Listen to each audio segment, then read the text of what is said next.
NDTV India पर लगा ban अब नया रंग लेता नजर आ रहा है। राज्यसभा सांसद और जी मीडिया के प्रमुख सुभाष चंद्रा बैन के फैसले के साथ दिखाई दे रहे हैं। एनडीटीवी पर लगे बैन के बीच असम में भी एक न्यूज चैनल पर एक दिन की पाबंदी लगा दी गई है। एनडीटीवी इंडिया को एक दिन के लिए बैन करने के सरकारी आदेश के बाद फेसबुक, ट्विटर, अखबारों में बहस गर्म है। बहस इस बात पर हो रही है कि देश में इमरजेंसी जैसे हालात हैं या नहीं। बैन के आदेश के बाद एनडीटीवी क्या करने वाला है, इसकी रणनीति सामने नहीं आई है। लेकिन एनडीटीवी के चैनल एंकर रवीश कुमार के एक मूक अभिनय कलाकारों के साथ किए शो को देखकर लगता है कि चैनल झुकने को तैयार नहीं है। एनडीटीवी पर बैन के विवाद ने आज दो चैनलों के बीच लड़ाई का रंग ले लिया। जी चैनल के मालिक सुभाष चंद्रा ने न केवल खुलकर एनडीटीवी बैन करने का समर्थन किया, बल्कि एक दिन के बैन की सजा को बहुत कम बता दिया। सुभाष चंद्रा ने ट्विटर पर जो लिखा उसके बारे में आपको बताएंगे, लेकिन पहले जान लीजिए कि सुभाष चंद्रा है कौन। सुभाष चंद्रा जी मीडिया ग्रुप के मालिक हैं और हाल ही में राज्यसभा का चुनाव बीजेपी के समर्थन से जीतकर सांसद बने हैं।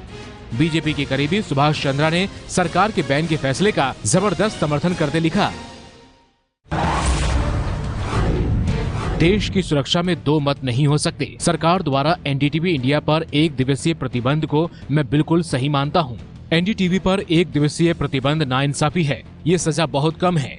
देश की सुरक्षा से खिलवाड़ के लिए उन पर आजीवन प्रतिबंध लगना चाहिए था। आज गलत को गलत कहने पर कुछ लोग आपातकाल कह रहे हैं। क्या देश की सुरक्षा का कोई भी महत्व नहीं? यूपीए काल में जी पर प्रतिबंध की बात चली थी, तब एनडीटीवी बाकी तथाकथित बुद्धिजीवियों ने मौन धारण किया था। एडिटर्स गिल्ड भी चुप्पी साधे हुए था। मेरा तो यह भी विश्वास है कि अगर एनडीटीवी न्यायालय में जाए तो उसे वहां से भी फटकार ही मिलेगी।